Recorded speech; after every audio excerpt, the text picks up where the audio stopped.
Hello అందరికీ welcome back to Dolly dumplings. ఇవాళ recipe వచ్చేసి నేతి మినప సున్నుండల్ని ఎలా చేసుకోవాలో ప్రాసెస్ చూసేద్దాము. ఈ సున్నుండలు ఆరోగ్యానికి కూడా చాలా మంచిదండి. పిల్లల నుంచి పెద్దవారి వరకు రోజుకొకరు తిన్నా ఎముకలు స్ట్రాంగ్ అవుతాయి. అలాగే ఐరన్ కూడా బాగా డెవలప్ అవుతుందండి. అలాంటి మినప సున్నుండల్ని ఎలా చేసుకోవాలో ప్రాసెస్ చూసేద్దాము. ఫస్ట్ టైం చేసినా కానీ నేను చెప్పిన కొలతలతో ఫాలో అయి చేశారంటారు ఇవి పర్ఫెక్ట్గా వస్తాయి. దీనికోసం ముందుగా స్టవ్ ఆన్ చేసుకొని కడాయిని పెట్టుకొని ఇందులో 2 కప్పులు పొట్టు ఉన్న మినపప్పుని తీసుకోవాలి. అలాగే అరకప్పు మామూలు మినపప్పుని తీసుకోవాలండి.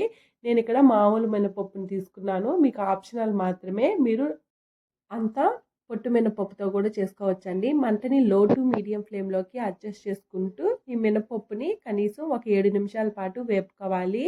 మీరు పప్పుని ఎంత చక్కగా వేపుకుంటారో మినప సున్నుండలు టేస్ట్ అనేది అంత బాగుంటుంది. చూడండి, మీరు మంటని హై ఫ్లేమ్లో పెట్టి వేపుకుంటే పప్పు కలర్ త్వరగా చేంజ్ అయిపోతుంది, లోపల వరకు సరిగా వేగదండి. దానికోసమే మంటని అడ్జస్ట్ చేసుకుంటూ ఈ మినపప్పుని ఎర్రగా అయ్యే వరకు వేపుకోవాలి. చూడండి, ఈ విధంగా ఎర్రగా అవ్వాలి. అలాగే పప్పులో నుండి ఒక కమ్మటి వాసన వస్తుందండి, అప్పటి వరకు వేపుకోవాలి. ఇందులోనే ఒక 2 టేబుల్ స్పూన్ల వరకు బియ్యాన్ని వేసుకోవాలి. నేను ఇక్కడ మామూలు బియ్యాన్ని యూజ్ చేస్తున్నాను. ఇవి కూడా 1 నిమిషం వేపుకోవాలండి. బియ్యాన్ని అస్సలకి స్కిప్ చేయొద్దు. మీరు బియ్యాన్ని స్కిప్ చేశారంటేను సున్నుండలు తినేటప్పుడు పంటికి అంటుకుంటూ ఉంటుంది. బియ్యం వేసుకోవడం వల్ల ఈ సున్నుండలు అక్కడక్కడ క్రిస్పీగా తగులుతాయి. ఇలా వేపుకున్న వీటిని ఒక ప్లేట్లో తీసుకోవాలి. ఇప్పుడు ఇదే కడాయిలో ఒక 10 నుంచి 20 బాదం పప్పుల్ని వేసుకోవాలి. అలాగే ఒక 5-6 జీడిపప్పు పలుకుల్ని కూడా వేసుకొని మంటని మీడియం ఫ్లేమ్లో ఉంచి ఇవి లైట్గా కలర్ చేంజ్ అయ్యే వరకు వేపుకోవాలి. ఇవి పూర్తిగా ఆప్షనల్ అండి. ఇవి వేసుకోవడం వల్ల మినప సున్నుండలు టేస్ట్ అనేది మరి కాస్త పెరుగుతుంది. మీకు వద్దనుకుంటే స్కిప్ చేసేయండి. ఇవి చూడండి, ఈ విధంగా మనం ముందుగా వేపుకున్న మినపప్పులోకి వీటిని కూడా ట్రాన్స్ఫర్ చేసుకొని ఇవి పూర్తిగా చల్లారిన తర్వాత మిక్సీ పట్టుకోవడం కోసం ఒక మిక్సీ జారుని తీసుకోవాలి. ఇందులో మనం వేయించి పెట్టుకున్న మినపప్పును వేసుకోవాలి. అలాగే ఒక 6 యాలకులను కూడా వేసుకొని మూత పెట్టుకొని మెత్తగా మిక్సీ పట్టుకోవాలి. చూడండి, ఈ విధంగా మెత్తగా మిక్సీ పట్టుకున్న తర్వాత మీరు మినపప్పుని ఎంత తీసుకుంటారో దానికి ఈక్వల్గా బెల్లం తురుమును కూడా వేసుకోవాలండి.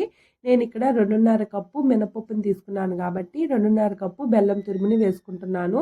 దీన్ని కూడా మిక్సీ జార్లో వేసుకొని మూత పెట్టుకొని ఒకసారి మిక్సీ పట్టుకోవాలి. ఇలా మిక్సీ పట్టుకోవడం వల్ల ఈ బెల్లం తురుము పిండికి ఈక్వల్గా మిక్స్ అవుతుందండి. ఇలా మిక్సీ పట్టుకున్న ఈ పిండిని ఒక ప్లేట్లోకి ట్రాన్స్ఫర్ చేసుకోవాలి. ఇలా ట్రాన్స్ఫర్ చేసుకున్న తర్వాత అక్కడక్కడ కాస్త బెల్లం పలుకులు ఉండిపోతుందండి. దాన్ని ఇక్కడ నేను వీడియో క్లిప్లో చూపించే విధంగా చేతితో గట్టిగా మ్యాష్ చేసుకుంటూ కలుపుకోవాలి. చూడండి, బెల్లం కూడా పిండితో బాగా చక్కగా కలిసిపోయిందండి. పిండి కూడా చూడండి, ఇక్కడ వీడియో క్లిప్లో చూపించే విధంగా ఇలా పొడి పొడిగా రావాలండి. ఇప్పుడు ఇందులో ఒక 50 గ్రాముల వరకు నెయ్యిని కాచి వేసుకోవాలి. కాచిన వెంటనే వేసుకోవాల్సిన అవసరం లేదండి. ఈ నెయ్యి అనేది లిక్విడ్గా ఉండాలి. ఈ విధంగా పిండిలో వేసుకొని ఈ నెయ్యి మొత్తం ఈ పిండికి కలిసేలాగా బాగా మిక్స్ చేసుకోవాలి. నెయ్యి అనేది 50 గ్రాములనే కాదండి, మీకు వీలుని బట్టి నెయ్యిని అడ్జస్ట్ చేసుకోండి. నెయ్యి బాగా తినే వాళ్ళైతే నెయ్యిని మరి కాస్త వేసుకోవచ్చు. చూడండి, ఇలా పిండిలోకి నెయ్యి అనేది బాగా కలిసిన తర్వాత మీకు సున్నుండలు ఏ సైజులో కావాలో ఆ సైజుకి తగ్గట్టు పిండిని కొద్ది కొద్దిగా రౌండ్గా లడ్డూల్లాగా చుట్టేసుకోవడమేనండి. అదేవిధంగా రిమైనింగ్ పిండిని కూడా లడ్డూల్లాగా చుట్టుకోవడమే.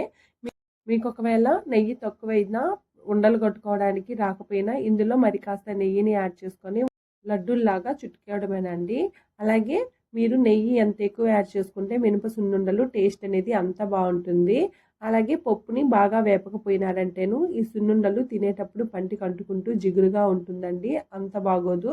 చూడండి, నేను ఇక్కడ అంతా పిండిని సున్నుండల్ని లడ్డూలాగా చుట్టేసుకున్నాను. అంతేనండి, ఆరోగ్యానికి ఎంతో మేలు చేసే మినప సున్నుండలు రెడీ అయిపోయాయి. ఇవి కాస్త ఆరిన తర్వాత ఏదైనా ఏటే డబ్బాల్లో స్టోర్ చేసుకుంటే రోజుకొకటి తిన్నారంటే ఎముకలకి చాలా మంచిదండి. చూసారు కదా మినప సున్నుండల్ని ఎలా చేసుకోవాలో ప్రాసెస్ ఏందో. ఈ వీడియో మీకు నచ్చితే లైక్ చేయండి, షేర్ చేయండి, కామెంట్ చేయండి. అలాగే మరిన్ని రెసిపీస్ కోసం మన ఛానల్ని సబ్స్క్రైబ్ చేసుకొని నోటిఫికేషన్ సింబల్ని ఆన్ చేయండి. Thank you for watching.